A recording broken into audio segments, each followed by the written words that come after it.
All right. So those are the first two definitions of ideology. I want to go through one more, and then we'll step back and see if all this makes sense. There's also what I'm going to call a critical view, a way in which we can use ideology from a critical perspective. Okay. Now, from this point of view, an ideology is a term used to describe the beliefs of some sort of ruling group, and that the ruling group does its best to impose those beliefs on some subordinate group, so as to try to make those ruling ideas appear to be common sense. From this critical perspective, ideology, that set of social, political, moral ideas, that conceptual framework, to use Greenspan's language, ideology is the term we use to describe that conceptual framework of the dominant class, the ruling group.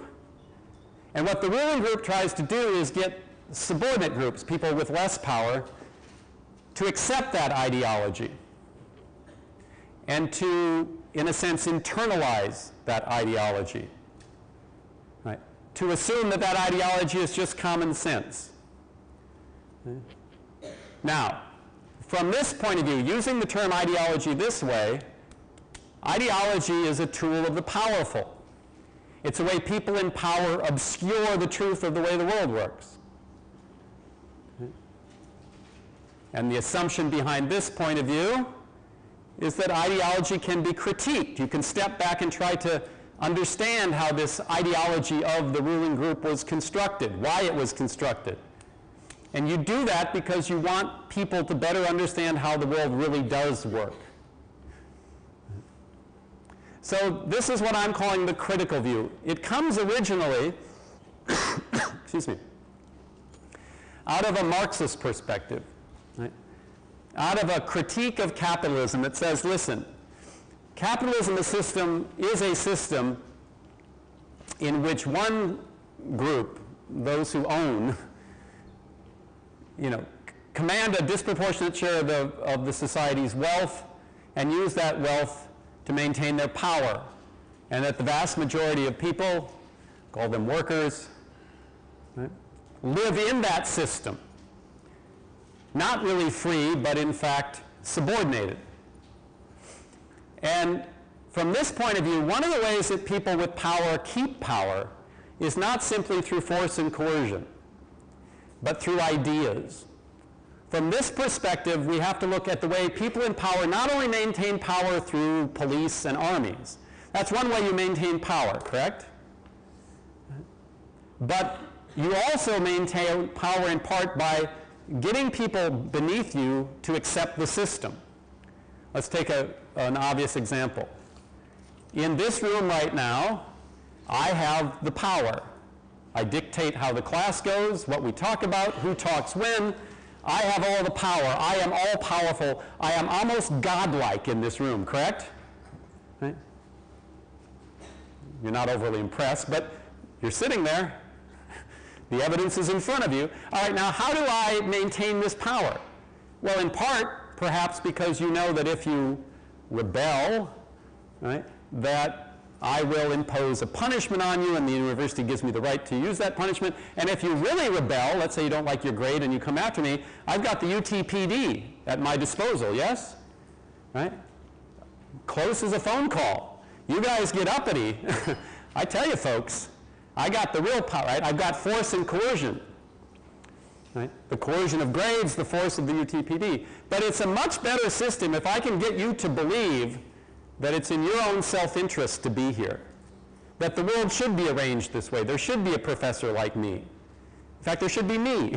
And I should be up here being paid a handsome salary to lecture to you. And you should sit there like sheep and accept it, write it down, submit yourself to the exams, and go about your business. Yes? If I can get you to believe that this is all in your self-interest, that's much easier than having to call the cops.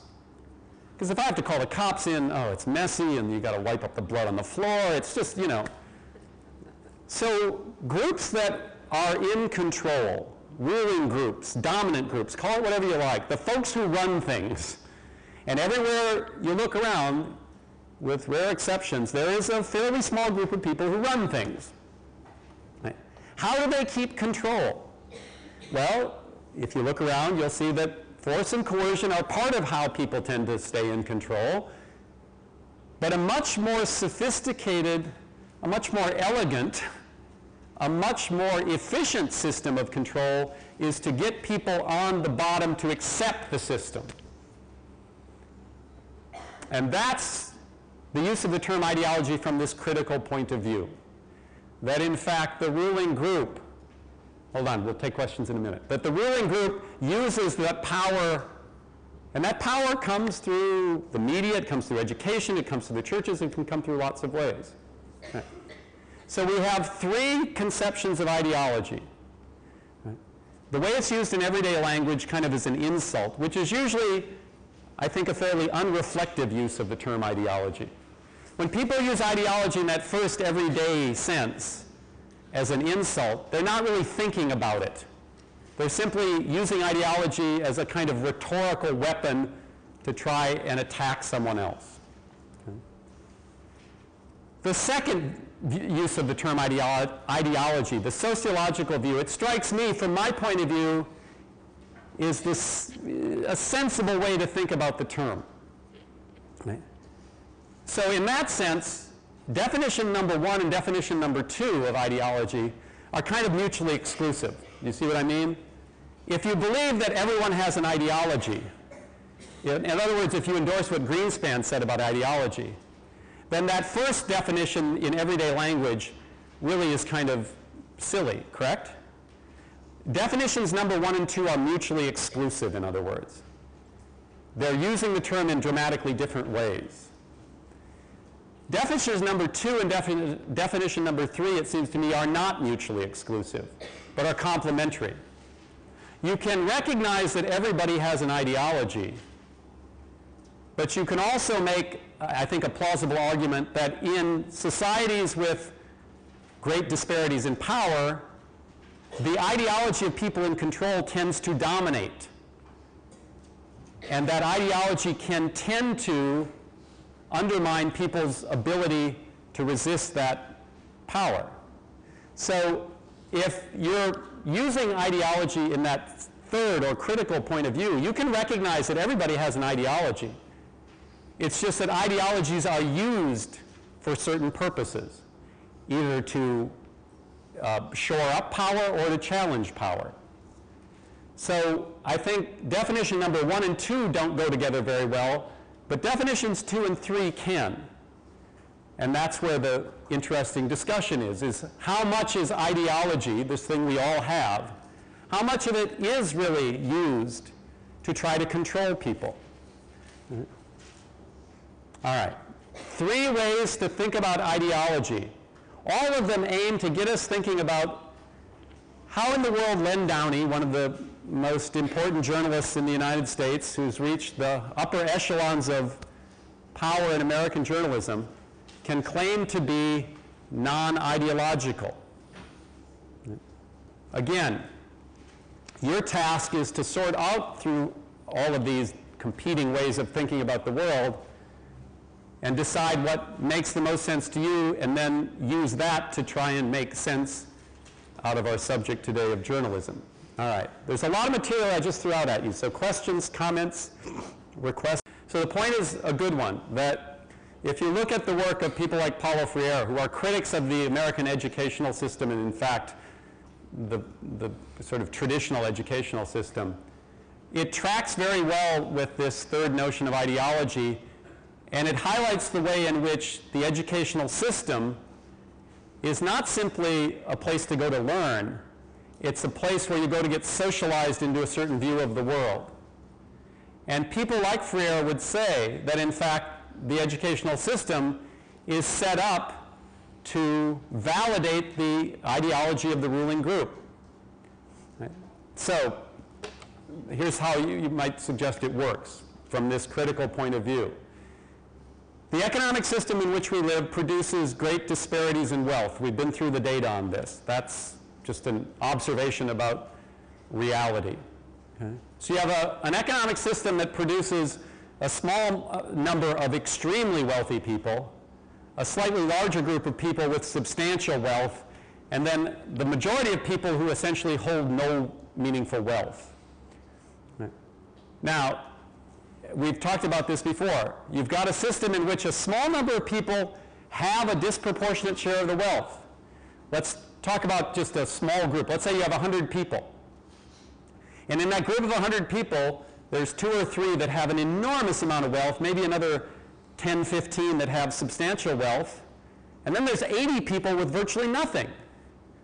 The obvious question is, why don't the 80 people get together and say, look at those sons of a bitch over there with all that stuff. That ain't fair. Let's change the system so that instead of the wealth being concentrated in a few hands, let's change the system so that wealth is reasonably equally distributed. What's to prevent the 80 people from doing that? They are the majority, yes? Okay. Well, we've talked about this. To go back. Violence and coercion might be part of it. Maybe those, 10, 15 people went into the 80 and hired some of them to be, private security guards to make sure that the larger group of people don't do that. Okay, but there's also a way in which Freire and others would argue that the educational system is set up to make sure that those 80 people never think about this. That those 80 people accept the economic system that distributes wealth in that way as not only appropriate, but maybe even kind of natural. Right? But that's just the way things are. And in fact, to piggyback on the comment, that your best shot in the world is not at reformulating a system so that the wealth is distributed more equally, but to do your best to try to get to be one of those 10 or 15. And if the system allows some movement and some number of people to get there, you always can look around and say, well, look at Joe. Joe used to be like me, but now Joe has got a big house with 14 bathrooms. And who doesn't want a house with 14 bathrooms?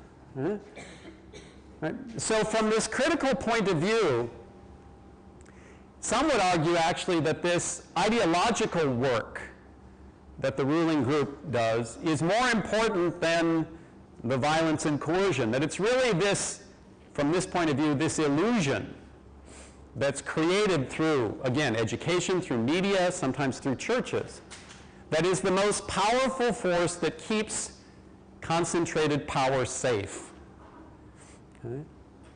Now, we're seeing around the world that strategy, it can work, but it doesn't necessarily work indefinitely. Right? That people can at some point essentially say, we will no longer participate. We no longer accept this system as legitimate. And that's really what the core of a revolution is standing up and saying, we don't accept the system anymore as legitimate, and we're willing to take whatever risks are necessary to change it. That's what happened when the Soviet Union fell. Starting in 1989, the fall of the Berlin Wall. Here were societies with huge armies and police forces that had kept their population in line, yes? The old Soviet system used a lot of coercion and violence, secret police, right, law enforcement, and in the end, when push came to shove, the army would come in. Right? And then one day, all of a sudden, it was gone. Right? The army was still there, the police were still there, but one day, the citizens of those states withdrew their consent, in a sense, and were willing to take the risks that came along with that withdrawal. They no longer accepted the system. Right. And the ideology of that ruling group was no longer relevant. It faded away very quickly. All right. So, to wrap up, when we come back on Thursday, we're going to connect this notion of ideology to ideological questions about the United States and then about journalism. But